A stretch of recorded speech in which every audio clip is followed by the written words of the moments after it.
नमस्कार। चलिए आज हनुमान चालीसा की एक बहुत ही प्रसिद्ध और शक्तिशाली चौपाई के पीछे छिपे गहरे अर्थ को समझने की कोशिश करते हैं। यकीन मानिए, ये सिर्फ शब्द नहीं है, ये जीवन जीने का एक पूरा दर्शन है। तो आइए इस पंक्ति की गहराइयों में उतरते हैं और इसके ज्ञान की परतों को एक एक करके खोलते हैं। इसकी शुरुआत होती है हनुमान जी के उस रूप से जिसे शायद हम अक्सर नजरअंदाज कर देते हैं। देखिए, ज्यादातर जब हम हनुमान जी के बारे में सोचते हैं तो दिमाग में क्या आता है? उनकी अपार शक्ति, उनका बल, है ना? पर यहाँ संत तुलसीदास जी हमें उनके एक बिल्कुल अलग, एक बहुत ही गहरे स्वरूप से मिलवा रहे हैं। ये पंक्ति सीधे सीधे हमारी उस सोच को चैलेंज करती है। ये कहती है कि हनुमान जी की असली पहचान सिर्फ उनका बल नहीं, बल्कि उनका ज्ञान और उनके गुण हैं। और वो भी कैसे? एक सागर जितने विशाल। तो सवाल ये उठता है कि ये ज्ञान गुण सागर का आखिर मतलब क्या है? यहाँ सागर शब्द का ही इस्तेमाल क्यों किया गया? इसमें ना एक बहुत ही दिलचस्प बात छिपी है। सोचिए, सागर, समुद्र, उसकी गहराइयों में क्या क्या नहीं होता। अनगिनत रत्न, मोती, खजाने, सब कुछ छिपा होता है।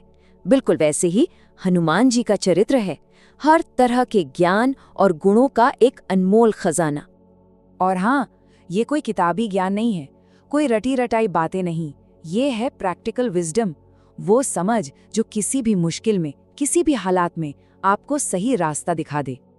और जब हम कहते हैं गुण सागर, तो इसका मतलब है कि उनके अंदर विनम्रता है, ईमानदारी है, समर्पण है, दया है। मतलब वो सारे गुण हैं जो किसी के भी जीवन को बेहतर बना सकते हैं। तो फिर सबसे बड़ा ज्ञान क्या हुआ? सबसे बड़ा ज्ञान यही है कि अपने हर गुण, हर शक्ति को बिना किसी स्वार्थ के दूसरों की सेवा में लगा देना। असली बुद्धिमानी तो यही है। चलिए अब चौपाई की दूसरी लाइन पर आते हैं। ये जो ज्ञान और गुण हैं, ये दुनिया के लिए रोशनी कैसे बनते हैं? आइए देखते हैं। जय कपीस तिहु लोक उजागर। इसका मतलब है वानरों के राजा हनुमान की जय हो, जिनका यश, जिनकी कीर्ति तीनों लोकों में उजाला करती है। ऐसा माना जाता है कि उनका नाम और उनकी भक्ति इतनी पवित्र है कि जहां भी उन्हें याद किया जाता है ना, वहां अंधेरा टिक ही नहीं सकता, वो खुद ब खुद मिट जाता है। और ये बात क्या दिखाती है? ये दिखाती है कि वो सिर्फ एक देवता नहीं है, बल्कि वो चेतना का प्रकाश है, एक लाइट ऑफ अवेयरनेस, एक ऐसी मार्गदर्शक शक्ति जो हमें हमारे ही अंदर के अंधेरे से निकालकर ज्ञान की रोशनी की तरफ ले जाती है। तो अब सवाल ये आता है कि ये सदियों पुरानी पंक्तियां आज हमारे लिए क्या मायने रखती हैं? भाई इसलिए रखती हैं क्योंकि ये उस शक्ति, उस क्षमता की बात करती हैं जो हम सभी के अंदर मौजूद है। जब हम कहते हैं जय हनुमान ज्ञान गुण सागर, तो हम सिर्फ एक देवता की स्तुति नहीं कर रहे होते। नहीं, असल में हम अपने अंदर के ही हनुमान को आवाज दे रहे होते हैं।